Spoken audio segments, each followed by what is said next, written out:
The best job in entertainment, underdogs punch up, and a rare double sighting in Nashville. Welcome to the Unlimited Supply Podcast, your daily music business TLDR in your ear, powered by a network of little birds and brought to you by No Disc, helping music, technology, and finance companies navigate the music industry in partnership with Digital Music News. It's August 20th, 2026. I'm Lars Murray. It's Touring Thursday, but before we hit the road, what is the best music, entertainment job in the world? Imagine a job where your product is universally beloved, with a rich history that's extremely well documented, but still not fully exposed to the public. It's a story based in fact, and while it's subject to endless debates, most of the debates are pretty civil, its living avatars are articulate and mostly affable, and what scandals may exist have long since ceased to be news. And it's a music product with almost all rights consolidated under one roof, so you have freedom to act. If you have that job, it's getting better all the time, and your name is Tom Greene, and you are head of Apple Corps. You are the Beatles are, and one sweet dream came true today. You have consolidated masters, sync, and merch under one roof, and that one roof is the biggest music company on the planet. That's the latest. Yes, the Beatles have done all that with Universal Music, with 4 more Beatle movies, one for each lovable mop top, grooving up slowly, coming out in April 2028. Set those calendars. Nutters like me will be lined up to see them. Yes, if you are Tom Greene, all you have to do is lay it down for all to see. And not, as Tom Wolfe once put it, screw the unscrewable pooch. No pressure there, Tom. Dan Reese has the details on the UMG Fab 4 merch deal and the movies over at Billboard. All right, let's hit the road.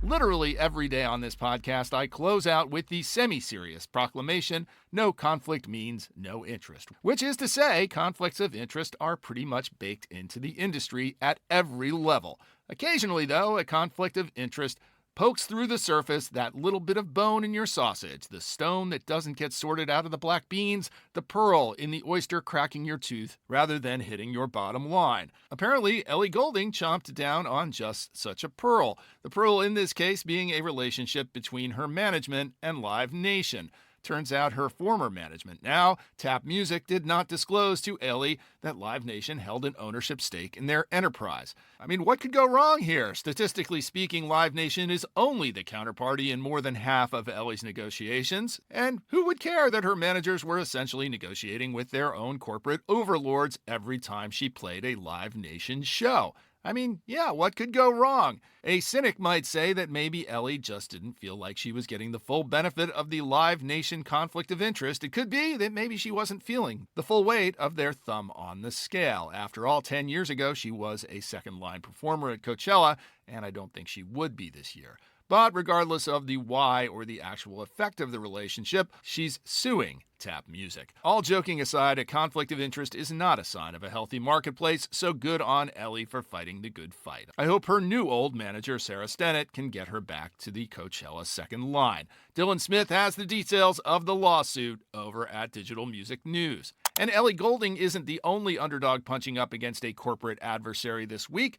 In another plucky underdog story, the bone fragment in Stubhub's reseller sausage this week is the tiny Vermont venue, the Stone Church, which doesn't like the way the reseller injected itself between ticket buyers and the club to try and jack up ticket prices for shows that weren't even fully sold out at face. It's hard enough to be a small venue these days without a reseller jacking up, optimizing the price of your tickets and adding a little extra layer of risk that those tickets will not sell at so-called optimized prices. It's really not easy bringing nationally touring acts to Brattleboro, Vermont, population 11,000. And for a small venue, it's not just about sales. Small venues actually need people to show up, to buy high-margin drinks and merch, and to tip the bartenders. Always tip the bartenders. Stubhub ain't tipping the bartenders. Bots are notoriously bad tippers. Look, I'm all for a smart and reasonable resale market. Hell, I'm a season ticket holder to New York City Football Club, which involves a lot of below-face resales. So it's nice to get at least some of my investment back, but I think an Abu Dhabi-backed sports franchise can absorb the hit a little better for a no-show than a small club in, yes, Brattleboro, Vermont, population 11,000.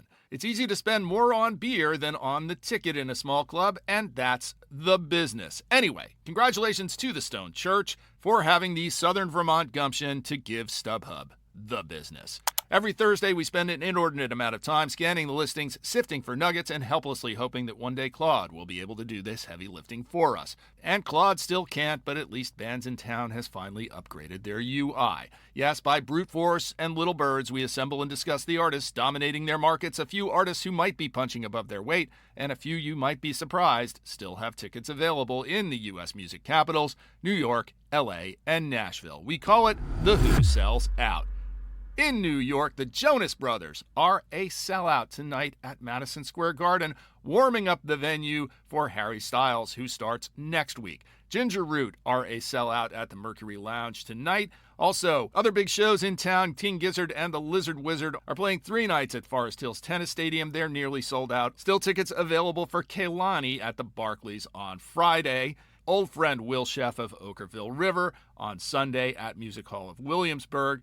And again, Harry Styles' MSG residency starts next Wednesday and continues well past, and that is going to be sold out. In LA at the Hollywood Bowl, it's a 5-night Celebrating Gustavo series. That's Gustavo Dudamel's farewell run as the LA Phil's music and artistic director as he steps up a level and moves to New York. Yes, I said that.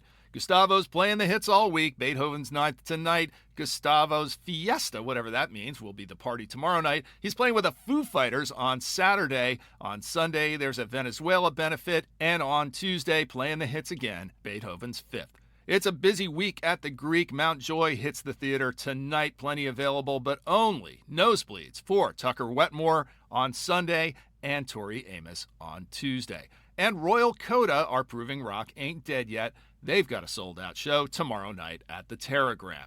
In Nashville, where nothing ever sells out, mostly, well, Ivory Billed Woodpeckers, Bigfoot, and Nashville sellouts are rare sightings. But we have not one but 2 confirmed Nashville sellout sightings this week. Megan Moroney's Cloud 9 tour is a tour so nice she sold out twice. She hits the Bridgestone on Friday, and they added a second date on Saturday, and that one sold out too.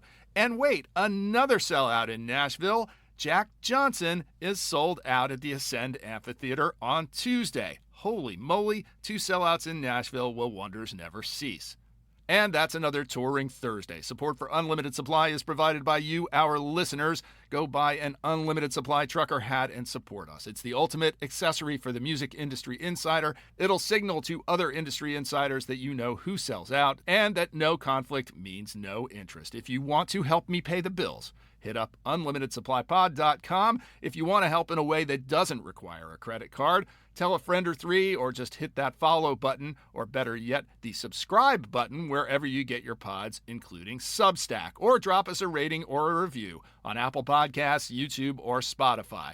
Links are in the show notes, but you can also visit unlimitedsupplypod.com to sign up for our newsletter, to tell us what you think about the show, to suggest feature ideas, to feed us info, to feed us lunch, to call us out on our dubious assertions, and to tell us what we're missing out on. I'm Lars Murray. In this business, Ellie Goulding aside, no conflict means no interest.